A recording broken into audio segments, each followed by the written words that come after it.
Thank you. So hello, everybody. Well, in the context of operating systems, just like in critical safety software, we rely on rigorous testing and certification. We need absolute certainty that a change won't break a system before it hits production. Well, in Fedora, that gatekeeper is our CI pipeline. Before I joined the identity management team at Red Hat, I used to work in the automotive world. And there I was responsible for the eCall and ERA GLONASS services, which are in charge of calling the emergency services in case of a car accident. That job took me on a journey that I will never forget. I was standing in Russia in an official regulatory certification for automotive emergency services. The air was tense. The stakes were high. Millions of euros and months of work were on the line. The inspectors initiate the test sequence. We watch the diagnostics monitor. The diagnostics monitor flashes red. Test failed. We failed the certification. At this point, my stomach drops.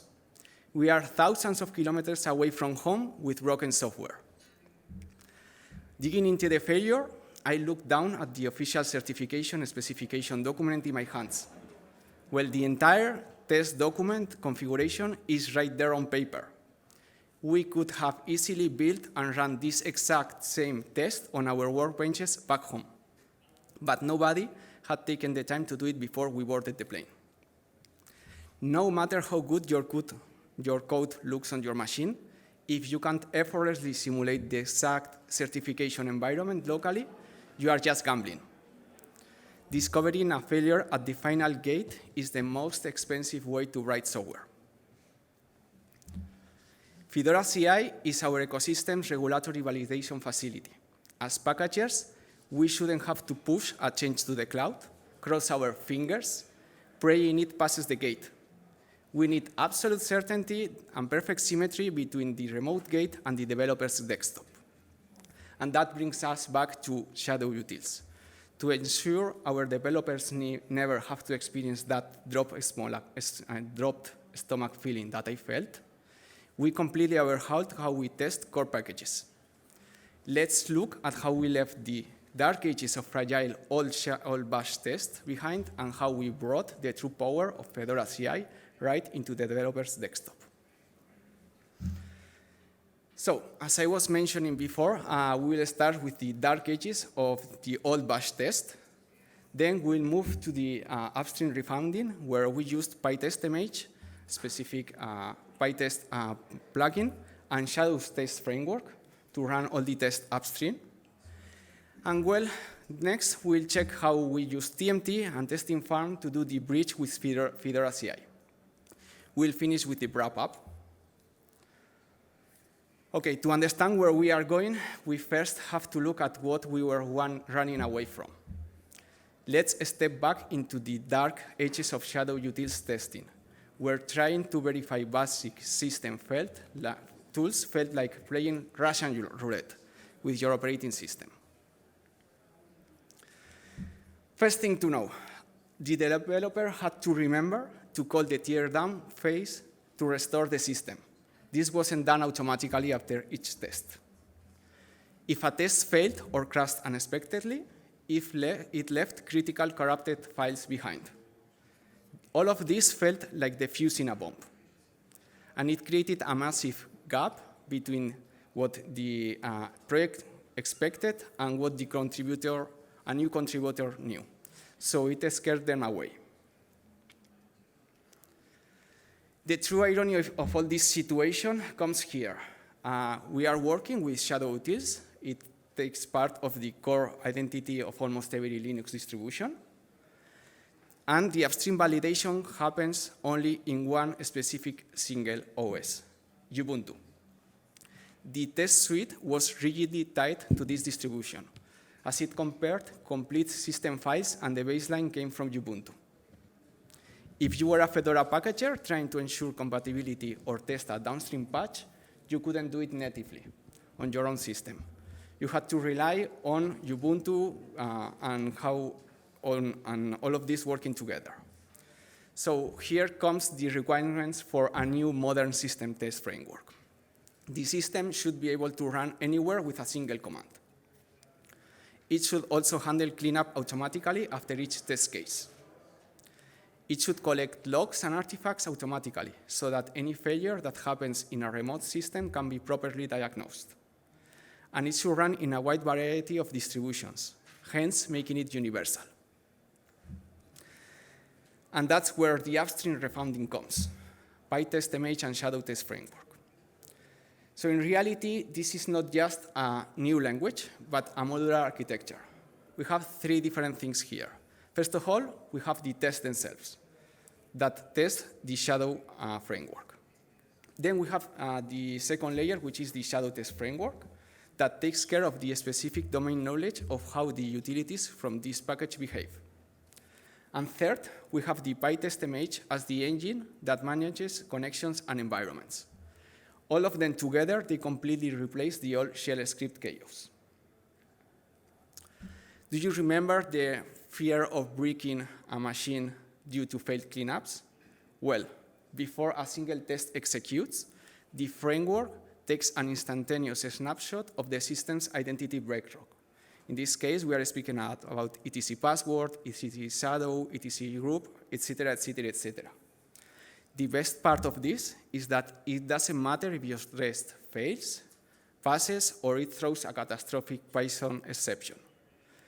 You always get the same pristine and health environment after the test finishes the execution.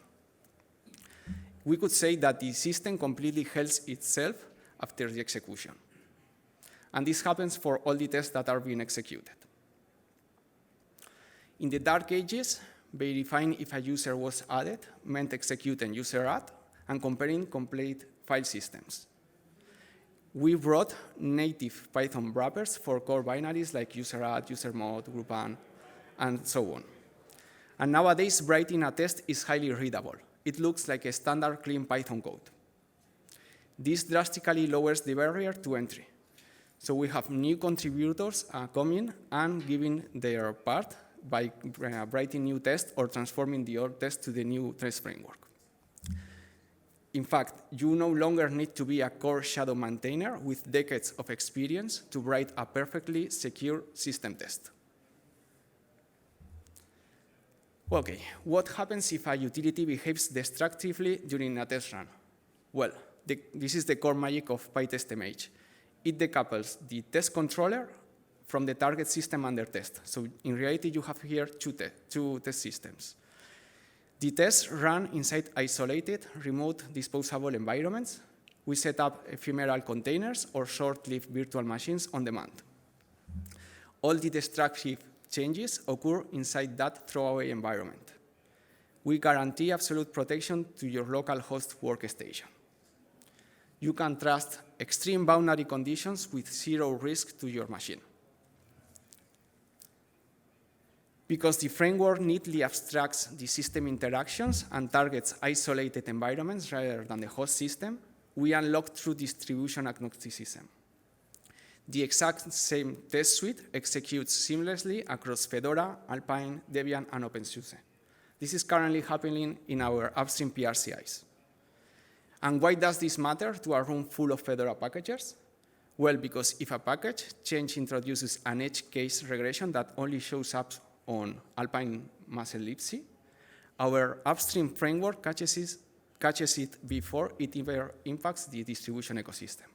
And I mentioned Alpine muscle, but I could have said Fedora's glibc.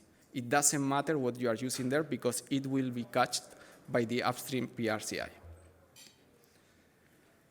And here comes the part where I guess most of you are interested in. It's about TMT as testing farm and how we bridge all of this with Fedora CI. As downstream maintainers and packagers, the last thing we want to do is to maintain two separate test words, one for upstream development and an entirely different one for the downstream development, for Fedora, for CentOS Stream, for RHEL, for whatever distribution you are working on. This is a recipe for divergence and untracked bugs. By bridging the gap with TMT, we completely bypass duplicate work. We effortlessly pull the same exact upstream pytest framework we just looked at and execute it inside Fedora's gating infrastructure. Upstream features and downstream packages updates are validated by the same exact source of truth. And here comes TMT. Instead of writing fragile Jenkins files, complex bash, glue, or bespoke CI pipeline scripts, TMT uses simple declarative metadata. You look at the configuration and instantly understand what it does. In this case, we are simply declaring a summary of what we are testing here, the environment to provision, some preparation steps like, hey, here you have the URL with the shadow test repository. And finally, we have the execution phase, where we run the actual test. TMT handles all the underlying pipeline orchestration for you. You don't need to care about it. As we established, testing user add or changing the passwords requires root permissions and mutates foundational configuration files.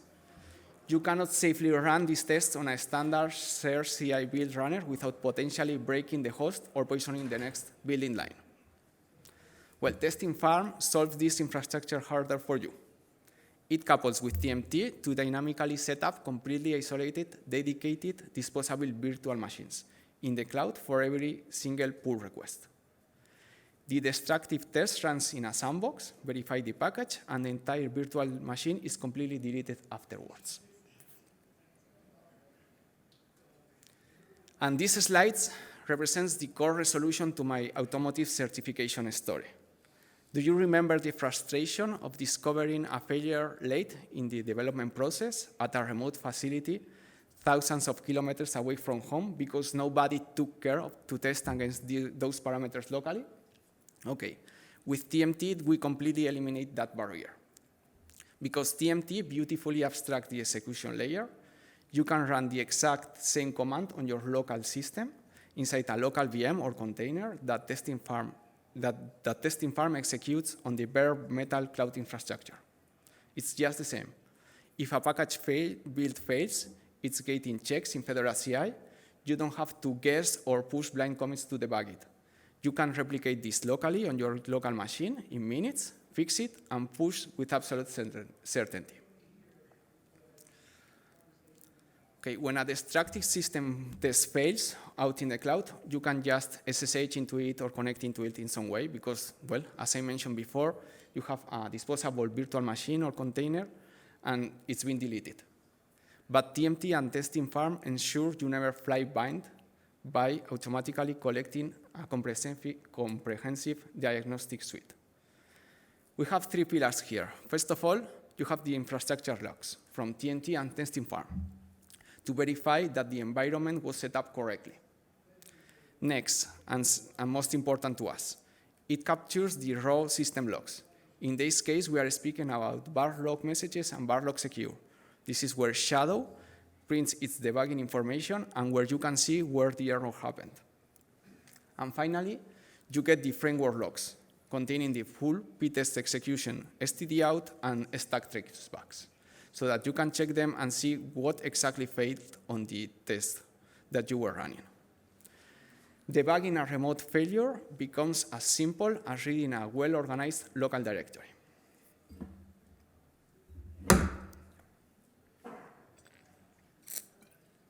So wrapping up, we've gone from the fragile shell scripts to our robust self-healing upstream framework, and finally to a declarative TNT configuration that gates Fedora builds automatically.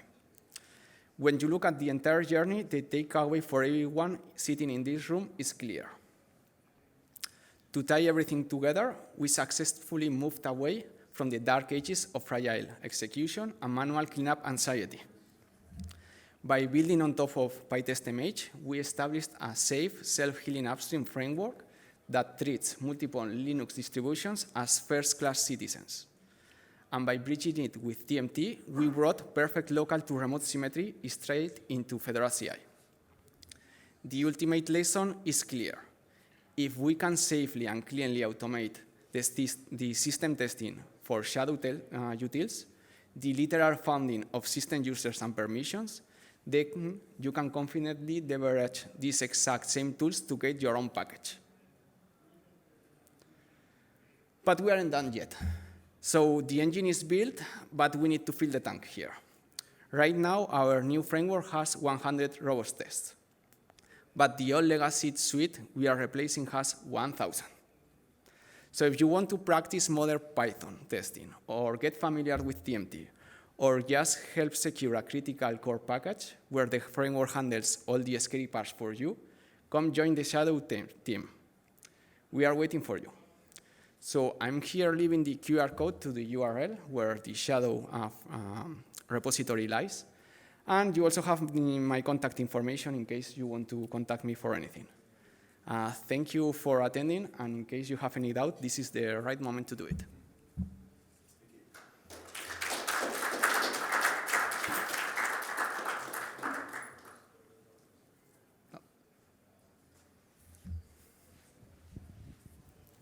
Thanks for the great presentation.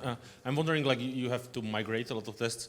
Some of them are mine, actually, like the old batch test from my start in Red Hat. That's funny. I was wondering, are you planning to use maybe some AI help to basically move all those tests around? Maybe that could help a little bit, because 1,000 tests is a lot, right? Yes, I was wondering to do it, but then somebody came and opened an Upstream ticket stating that we don't want any AI help. Oh, wow. Yeah, so we were discussing this topic, and we arrived to some kind of agreement that we will not use it to generate code, but we can use it for other purposes. Yeah, like I think like covering tests when you already have 100 tests, yeah, which provides a good context, right? So I would definitely try it because it's a lot of work ahead of you. Thank you. Thank you. No more questions. Thank you very much. Thank you.